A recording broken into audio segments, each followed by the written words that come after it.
গণভোট আইন আমরা খুব দ্রুত করতে যাচ্ছি, এই উইকে করে ফেলবো। ধরেন আজকে কি বার, বৃহস্পতিবার, তো ধরেন আগামী ৩-৪ কার্য দিবসের মধ্যে হয়ে যাবে।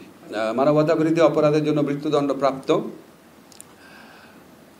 আওয়ামী লীগ নেত্রী শেখ হাসিনা এবং সাবেক স্বরাষ্ট্রমন্ত্রী আসাদুজ্জামান কামাল, ওনাদের এক্সট্রাডিশনের জন্য আমরা চিঠি দিচ্ছি এবং এর পাশাপাশি ওনাদের প্রত্যর্পণ করার জন্য, যেহেতু ওনারা এখন কনভিক্টেড, মৃত্যুদণ্ডপ্রাপ্ত, কাজেই আমরা মনে করি ভারতের এখন বাড়তি দায়িত্ব রয়েছে তাদের ফেরত দেওয়ার জন্য।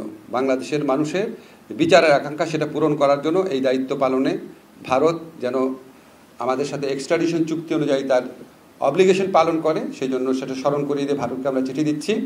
একই সাথে সাথে এই কনভিক্টেড ব্যক্তিদের দেশে ফেরানোর জন্য আন্তর্জাতিক যে অপরাধ আদালত রয়েছে রোমে, সেখানে আমরা কোনো রকম অ্যাপ্রোচ করতে পারি নাকি সেটা বিচার বিবেচনা করার জন্য আমরা অচিরেই বসে সিদ্ধান্ত নিব।